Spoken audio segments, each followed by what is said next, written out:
All right, let's talk about a networking strategy that's so simple it's almost been forgotten. But honestly, in this world of constant digital noise, this one tiny shift could be your secret weapon for building real, lasting connections long after the event is over. You've been there, right? You have a fantastic conversation at some event, you really connect, you swap details, and then crickets. Nothing. It's like you just vanished into thin air. So let's figure out why that happens, and more importantly, how to make sure it never happens to you again. Okay, first let's give this thing a name. We'll call it the post-event fade. If you have ever tried to build a professional network, you know exactly what I'm talking about.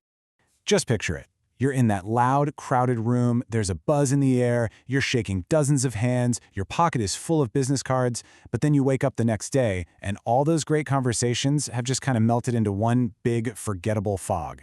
And look, it's not your fault. It's just what our brains do in a sea of information. I mean, think about what usually happens after an event. What does everybody expect? The same old digital follow-up, a generic email, a quick LinkedIn request. It's just more noise in their inbox. But what if you did something completely different? Something they could actually hold in their hands, something personal. That, right there, is where we find our secret weapon. So how do we fix this whole fade thing? Well, it's not about shouting louder online. It's about creating a truly unexpected connection that just cuts right through all that noise. We're going to call this the analog advantage. In a world that is just soaked in digital messages, a simple, physical touch point can be an absolute game changer. It's what's known as a pattern interrupt. It completely breaks through that digital haze and makes people stop and take notice in a way another email never, ever could. So what is it about a simple card that's so darn powerful? Well, for starters, it makes you unforgettable. I mean, think about it. A physical card on a desk really stands out in a sea of unread emails. It also shows you value the person, not just their contact info. And that, my friends, is how you build trust and turn a 5-minute chat into a real, genuine connection. And hey, this isn't just some nice theory. Let's look at a real-world story of how this one simple change in strategy led to some pretty incredible results. So there was this salesperson who was hitting up all the local Chamber of Commerce events. He was doing everything you're supposed to do, meeting people, being friendly, collecting cards, but absolutely nothing was sticking.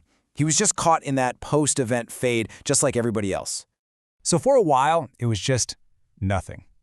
Then he started sending personalized follow-up cards. And the effect? It was almost immediate. Within just a few months, he was getting calls, referrals, coffee invitations.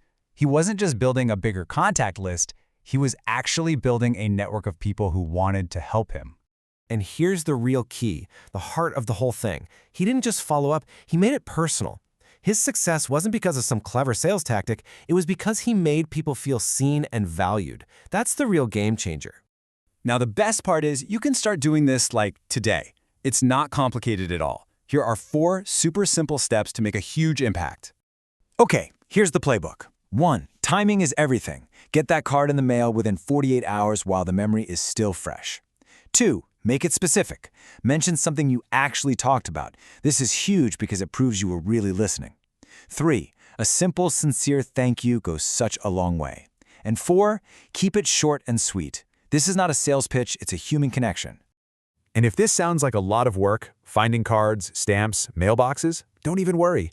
There are actually services out there that can automate the whole process so you can just focus on writing that personal message and let them handle the rest. You know, at the end of the day, this isn't just a networking trick. It's a whole new way of thinking about how we connect with people, and it goes way, way beyond that first hello. It all comes down to a really important shift in mindset. Are you just out there collecting contacts, always asking, what can I get from this? Or are you trying to build relationships and asking, how can we connect on a real level? It's the difference between trying to be memorable and actually making someone feel valued. So remember, the card is just the vehicle. What you're really sending is a message. A message that says, I listen, I care, and I believe in genuine connection. That's what people will remember about you. So, as we wrap this up, I'm going to leave you with this question to think about. After your next meeting, your next call, your next event, who is one person you can send a simple card to? Who will you connect with this week?